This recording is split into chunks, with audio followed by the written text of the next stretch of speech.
Welcome to Mrs. Buff's Kitchen, where we test the recipe so you don't have to.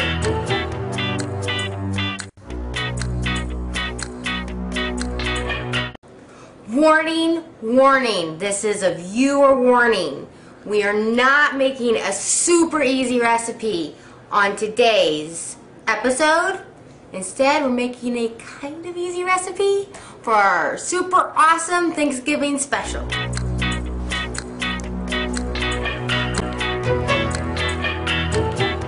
Today, on our Thanksgiving special, we are making a good old-fashioned apple pie. And like I said earlier, this isn't a real easy recipe. It's just kind of easy as far as apple pies go, I guess.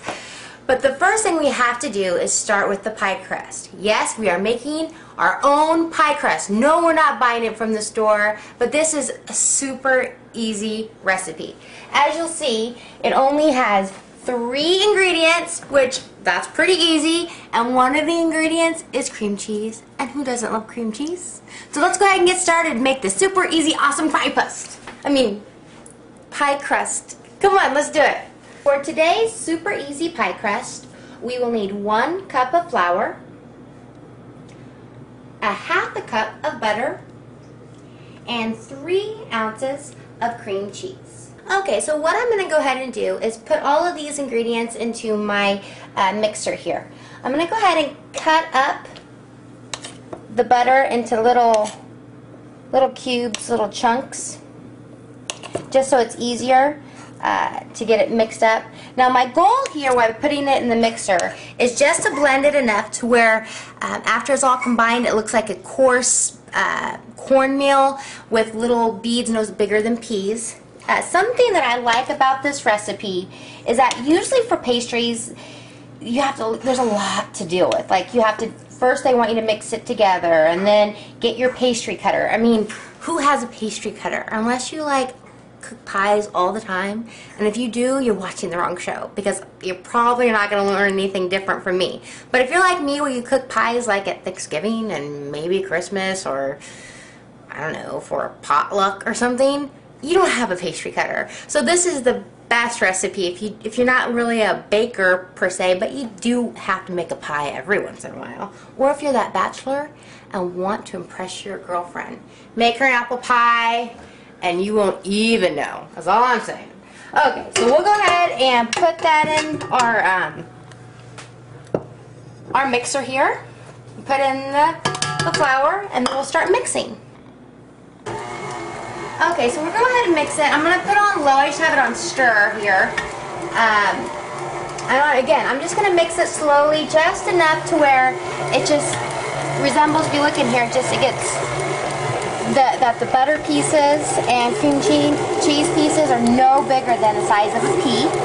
Now, if you don't have an electric mixer, what I would recommend doing is just go ahead and put it in a bowl and get a fork and just cut the pieces in together. Don't mix it, just cut the pieces in, because what you're wanting to do, again, is make a coarse cornmeal type mixture, and then from there we'll put a little bit of water on it and put it into that dough ball.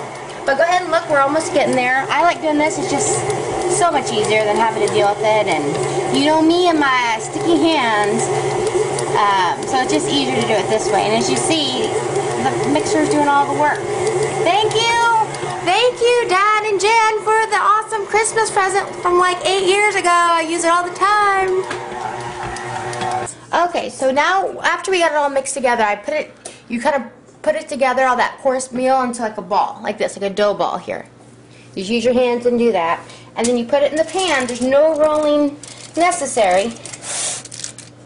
And just spread it out. Now if it's too sticky, you can get a little flour in your hands and or put a little bit on the dough, just a little bit. Again, you don't want to make it too flaky, because you know what they say about flaky dough.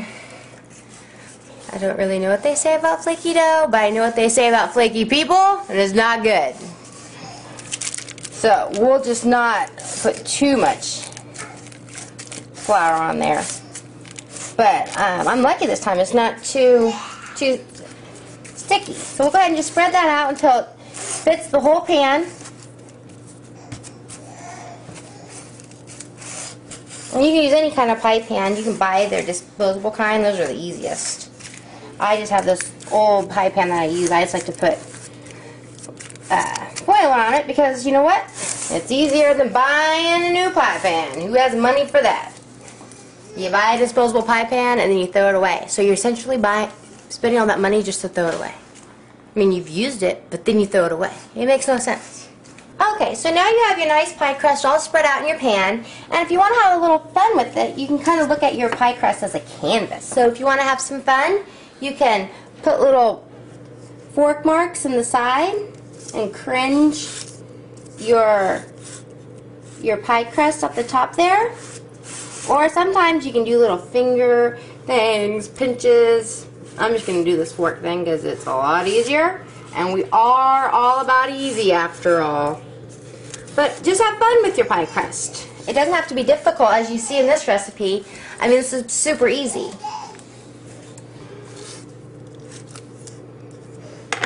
And voila! Pie crust is done and we are ready to make the apple mixture. Once we're done with the apple mixture, we'll pour it in and we'll just cook it all together. No need to cook the pie crust beforehand. So let's go ahead and start working on those apples. Okay, so the first thing we need for our apple pie is apples. Kind of easy over there, but here's the thing. We need 5 to 6 cups of cored, peeled, and sliced apples. This is where the not easy part comes in.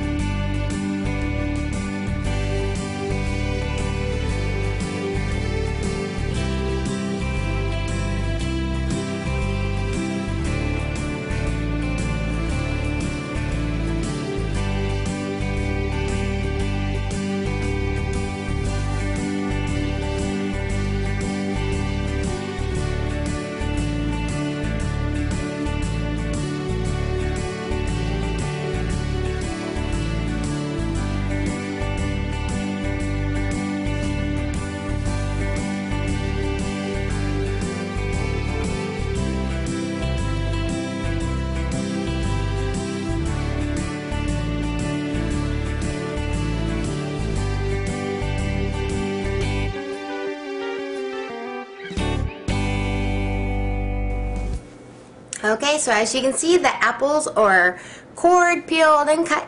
Now the next step is combining the dry ingredients. For this step, we will have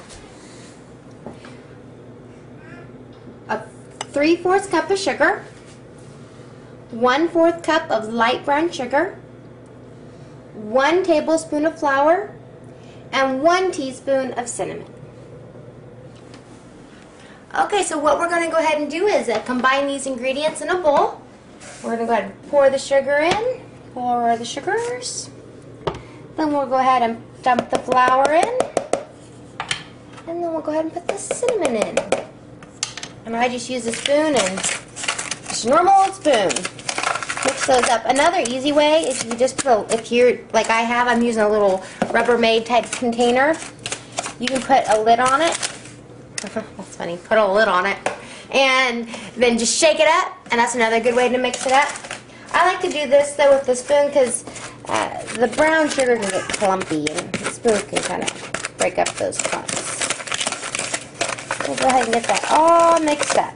Now the next step in the ingredient says, well actually the step before this step in the recipe says to go ahead and lay out the apples in the pie crust. Then mix this together, then toss with the apples while in the pie crust, and that just gets messy.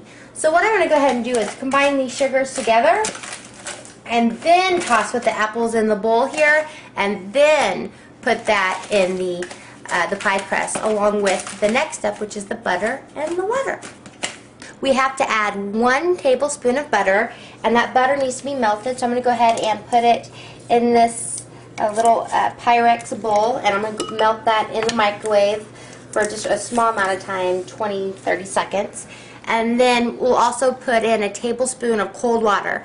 I already have a nice glass of ice cold water here that I'll get the water from. So I'm going to go ahead and melt that butter, and I'll be right back.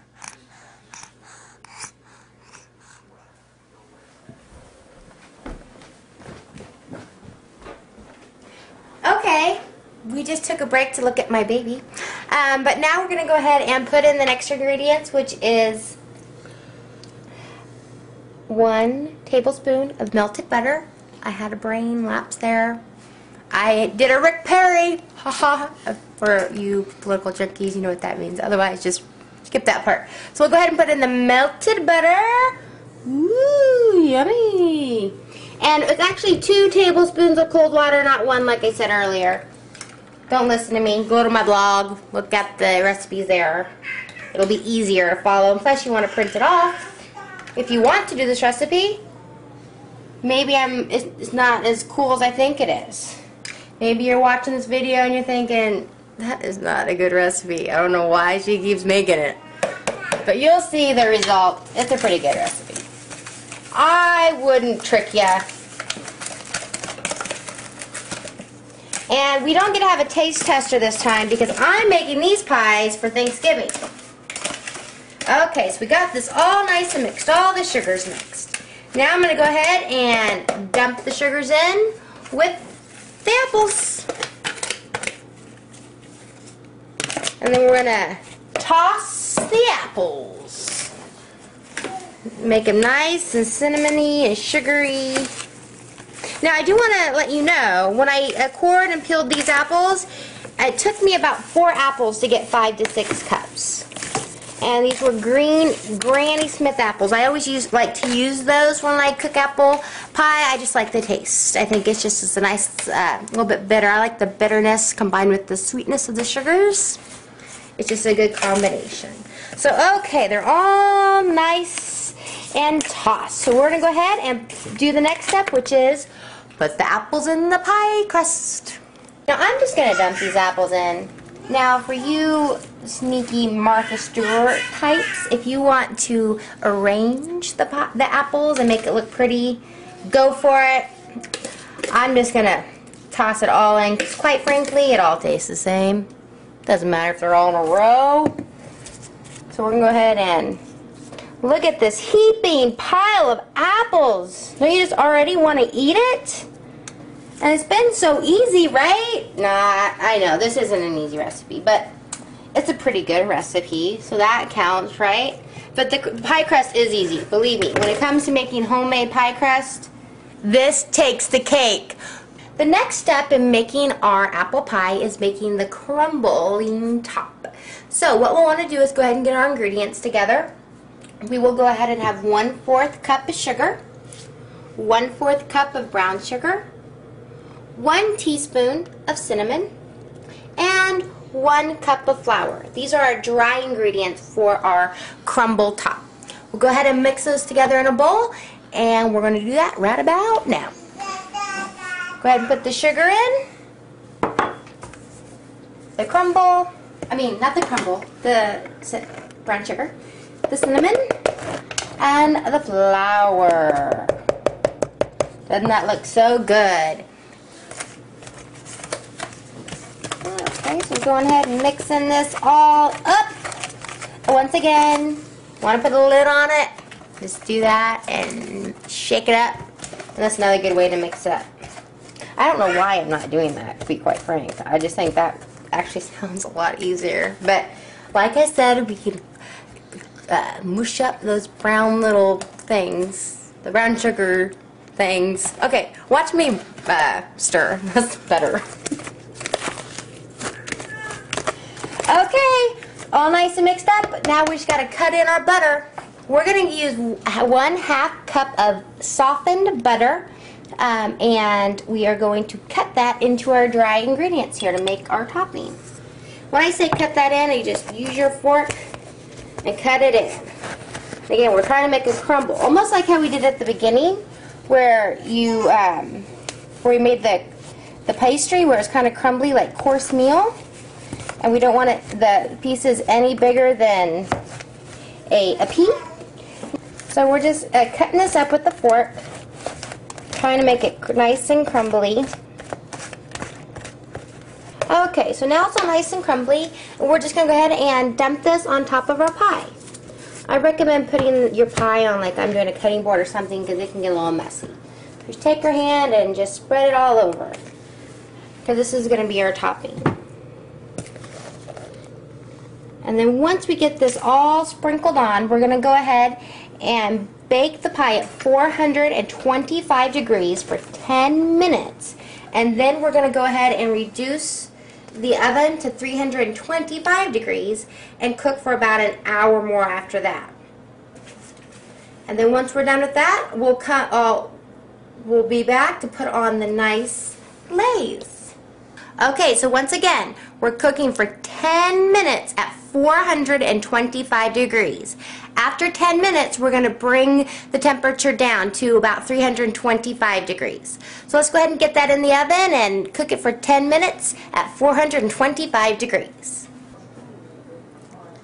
So that is our nice apple pie all baked, and we are ready for the final step, the drizzle. It just takes 2 simple ingredients, half a cup of powdered sugar, which we're going to go ahead and dump in the bowl,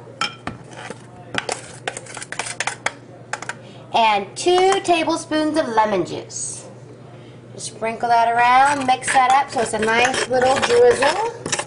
So we're just making that drizzle, look at that, nice and drizzly. And what I do then is I just go ahead and take a fork, put that in, and then I just sprinkle it around, just drizzle it, which I guess is why it's called a drizzle. Drizzle it around.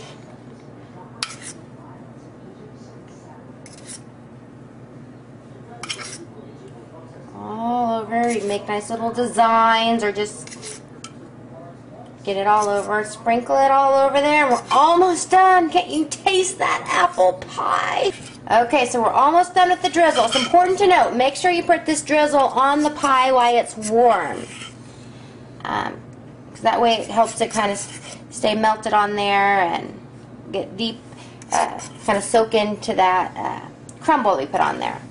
And voila, we have a nice apple crumble pie. And I did want to bring out a point. I know this is our Thanksgiving special, and I didn't talk about turkey or stuffing or sweet potatoes. The reason I decided to just focus on the pie is because, well, I'm thankful for pie. And let's face it, you're only there for the pie in the first place. So thank you for joining me on our special Thanksgiving special, and I hope to see you soon. Oh, and by the way, we are still having part 2 of our football special. We have lots of specials. But the only reason we haven't gotten to it yet is because I've been trying to find a simple, easy chicken wing recipe. And I'm going to tell you people out there who put out recipes that say they're easy, if the recipe has more than 10 ingredients, it's not easy. Okay? So all of you viewers out there, if you have a simple, easy chicken wing recipe, send it my way. Go to my blog, email me at mrsbuffskitchen@gmail.com, and I will try your recipe on air on YouTube. So again, thank you. Have a great Thanksgiving, and I'll see you soon.